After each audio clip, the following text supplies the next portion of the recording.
Setelah 8 tahun kita bekerja keras membangun negara kita Indonesia, membangun jalan-jalan nasional baik di Jawa maupun di luar Jawa, membangun jalan tol baik di Jawa maupun di luar Jawa, dan juga jalan-jalan kecil di desa, jembatan-jembatan kecil di desa lewat dana desa. Kita juga membangun airport baru, membangun pelabuhan-pelabuhan baru utamanya di luar Jawa. Inilah yang namanya fondasi infrastruktur. Jalan apakah perlu? Pelabuhan apakah perlu? Airport apakah perlu?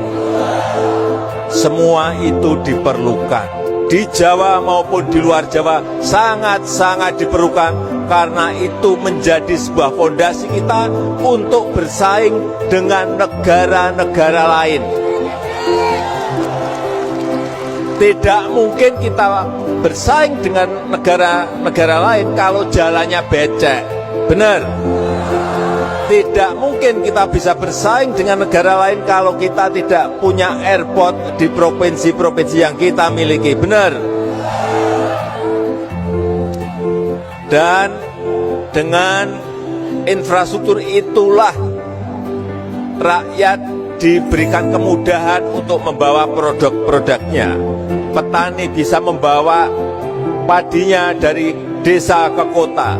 Nelayan bisa menjual ikannya dari desa ke kota karena ada infrastruktur.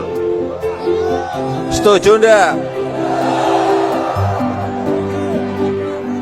Dan juga produk-produk UMKM yang ada di kampung-kampung, yang ada di desa-desa bisa dibawa ke kota, bisa diekspor karena kita memiliki pelabuhan, karena kita memiliki airport, karena kita memiliki jalan-jalan.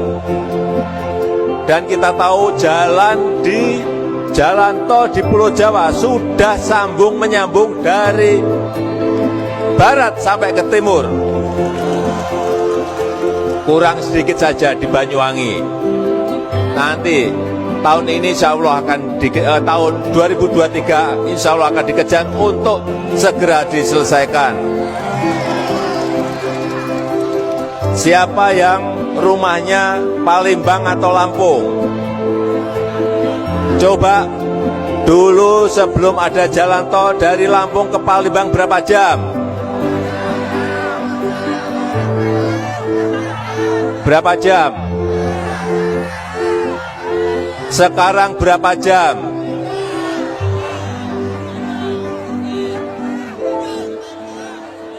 Bisa separuhnya. Karena kecepatan, oleh sebab itu kecepatan logistik, kecepatan mobilitas orang dan barang itu bisa dipercepat. Kita juga telah membangun bendungan-bendungan plus irigasinya. Sampai akhir tahun ini 38 bendungan besar yang kita bangun. Ini untuk siapa? Untuk para petani di desa-desa kita. 74.800 desa yang kita miliki. Dan pembangunan, sekali lagi ingin saya sampaikan, pembangunan tidak Jawa sentris, tidak hanya di Jawa, tetapi pembangunan juga dilakukan di luar Jawa, dan justru sekarang lebih banyak yang di luar Jawa. Bapak Ibu setuju?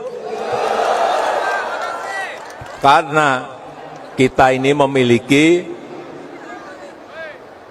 sekarang 38 provinsi, memiliki 514 kabupaten dan kota, memiliki 17.000 pulau. Jadi kalau yang dibangun hanya Jawa, yang di luar Jawa akan merasakan tidak adanya pemerataan. Betul enggak? Dan pembangunan infrastruktur itu akan menumbuhkan titik-titik pertumbuhan ekonomi yang baru. Akan ada titik-titik pertumbuhan ekonomi baru. Saya berikan contoh, di Mandalika Dulunya Mandalika itu memang pantainya cantik, tapi karena tidak ada infrastruktur, tidak disiapkan dengan baik. Tetapi setelah adanya sirkuit MotoGP, sekarang Mandalika menjadi titik pertumbuhan ekonomi baru. Coba dilihat, Bapak Ibu kalau pengen lihat cantiknya pantai-pantai kita dan laut kita, datang ke Labuan Bajo yang telah kita selesaikan, kita kerjakan. Itu juga titik pertumbuhan ekonomi baru di luar Jawa. Juga di Likupang, meskipun belum selesai, tetapi kita harapkan tahun depan akan diselesaikan. Likupang di Sulawesi Utara, inilah nanti yang akan menjadi titik pertumbuhan ekonomi baru Indonesia. Artinya tidak hanya di Jawa saja, tetapi juga di luar Jawa. Juga daerah-daerah industri, Bapak Ibu sekalian bisa lihat, di luar Jawa sekarang ini berkembang sangat pesat. Coba dilihat di Morowali. Ada yang dari Morowali. Morowali sekarang menjadi kawasan daerah industri baru Indonesia. Juga yang berada di WDB, ada yang dari Maluku Utara, menjadi daerah, menjadi titik, menjadi sentra ekonomi baru karena di situ ada kawasan industri WDB. Kalau titik-titik pertumbuhan ekonomi baru ini semakin banyak di wilayah-wilayah di luar Jawa, maka lapangan kerja akan terbuka sebanyak-banyaknya. Setuju? Karena problem besar kita adalah lapangan kerja. Kenapa? Karena penduduk kita ini gede sekali, banyak sekali. 278 juta penduduk kita. Inilah yang menyebabkan ekonomi di daerah bertumbuh. Pembangunan infrastruktur besar-besaran selama 8 tahun, hasilnya mulai kita rasakan, tetapi akan lebih dirasakan itu 5 atau 10 tahun yang akan datang. Itu akan dirasakan oleh anak cucu kita.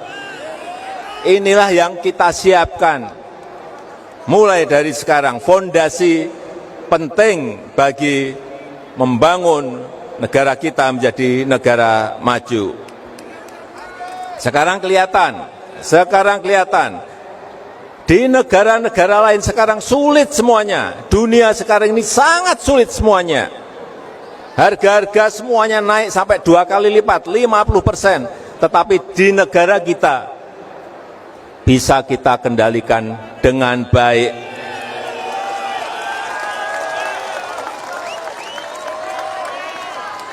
Bisa kita kendalikan dengan baik. Negara-negara besar sekarang ini resesi.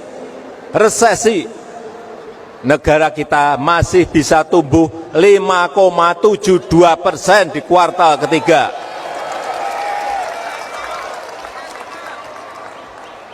Hati-hati, kita semuanya tetap harus waspada, tetap hati-hati. Waspada dan hati-hati karena resesi global ini sulit dihitung, sulit diprediksi, sulit dikalkulasi. Oleh sebab itu kehati-hatian kita, kerja keras kita semuanya harus terus kita lakukan. Yang paling penting adalah bagaimana menarik investasi yang sebanyak-banyaknya untuk membuka lapangan kerja yang seluas-luasnya. Oleh sebab itu saya minta di daerah-daerah yang ada investasinya agar masyarakat ikut mendukung. Karena begitu ada investasi artinya lapangan kerja itu akan terbuka. Pertumbuhan ekonomi di daerah juga pasti akan ikut naik. Saya berikan contoh Maluku Utara. Dengan adanya industri WDB sekarang pertumbuhan ekonomi di Maluku Utara sampai angka 27%. Nggak ada di dunia sekarang ini bisa sebuah provinsi tumbuh 27%.